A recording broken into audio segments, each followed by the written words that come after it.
The Sapir Whorf hypothesis, also known as linguistic relativity, refers to the idea that the language a person speaks can influence their worldview, thought, and even how they experience and understand the world.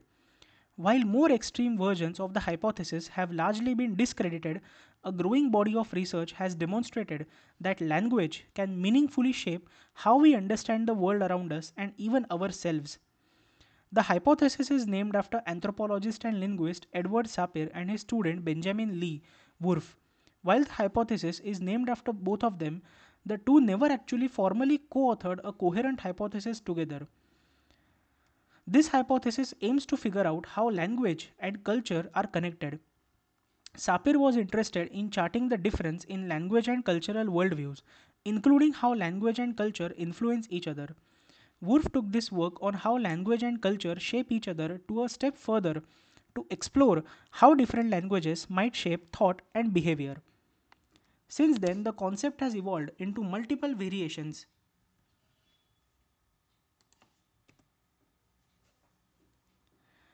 some more credible than others. Linguistic determinism, for example, is a more extreme version suggesting that a person's perceptions and thought are limited to the language they speak. An early example of linguistic determinism comes from Whorf himself, who argued that Hopi people in Arizona don't conjugate verbs into past, present, and future tenses like English speakers do, and that their words for units of time like day or hour were verbs rather than nouns. From this, he concluded that these Hopi people don't view time as a physical object that can be counted out in minutes and hours the way English speakers do. Instead, Whorf argued that Hopi view time as a formless process. This is one example of linguistic relativity. For example, people who live in igloos or on the polar regions, who we call Eskimos, they have many different words for ice or snow. We may have just two or three words in English language or in other languages, but they have around 30 or 40 words for just the word ice because they live in those regions. This is how language affects culture and the thought process. There is some evidence for a more nuanced version of linguistic relativity, which suggests that the structure and vocabulary of the language that you speak can influence how you understand the world around you and how you think. To understand this better, it helps to look at the real world examples of the effects language can have on thought and behavior. Color is one of the most common examples of linguistic relativity. Most known languages have somewhere between 2 or 12 color terms, and the way colors are categorized varies widely. In English, for example, there are distinct categories for blue and green. But in Korean, there is just one word that encompasses both of them. This does not mean that Korean speakers can't see blue color, it just means that blue is understood as a variant of green rather than a distinct color category on its own. And in Russian, meanwhile, the colors that English speakers would lump under the umbrella of blue are further subdivided into two distinct color categories, Sinei and Goluboy. They roughly correspond to light blue and dark blue in English, but to Russian speakers, they are as different as orange and brown. This is one example of how language affects how you view the world and your thought process. In one study comparing English and Russian speakers, participants were shown a color square and then asked to choose which of the two color squares below it was the closest in shade to the first square.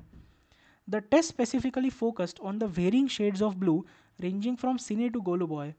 Russian speakers were not only faster at selecting the matching color square but were more accurate in their selections. This same variation occurs in other areas of language. For example, in a language spoken by Aboriginal Australians, spatial orientation is always described in absolute terms of cardinal directions. While an English speaker would say the laptop is in front of you, a native Australian speaker would say that it was north, south, west, or east of you. As a result, the Aboriginal Australians have to be constantly attuned to cardinal directions because their language requires it.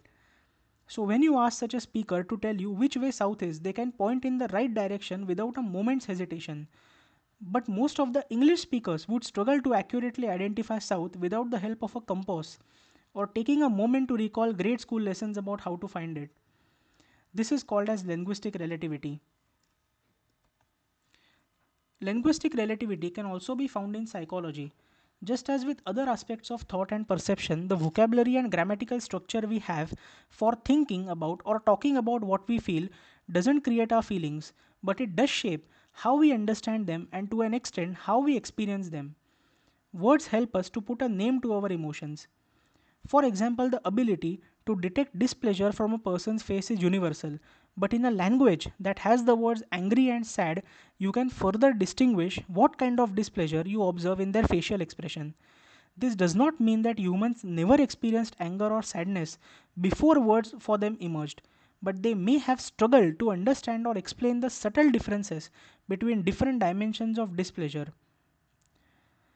But some research suggests the influence is not limited to just developing a wider vocabulary for categorizing emotions. Language may also help constitute emotion by cohering sensations into specific perceptions of anger or disgust or fear, etc. As our vocabulary talks for talking about emotions expands, so does our ability to understand and distinguish those different emotions. Just as different languages categorize color a little differently, researchers have also found differences in how emotions are categorized. In German, for example, there is an emotion called Gemütlich.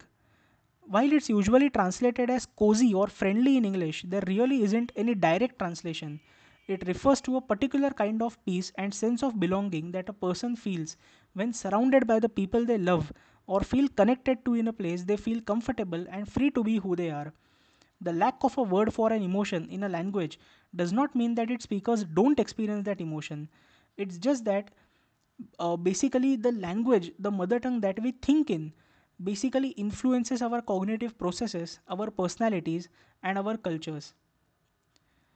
For example, in Japanese, the word ame is just as difficult to translate into English. Usually, it's translated as spoiled child or presumed indulgence, as in making a request and assuming it will be indulged. But both of those have very strong negative connotations in English, and ame is a positive emotion in Japanese. To conclude, this means that while having the words to describe emotions that help us better understand and regulate them, it is possible to experience and express those emotions without specific labels for them. Without the words for these feelings, you can still feel them, but you just might not be able to identify them as readily or clearly as someone who does have those words. Thank you so much for listening.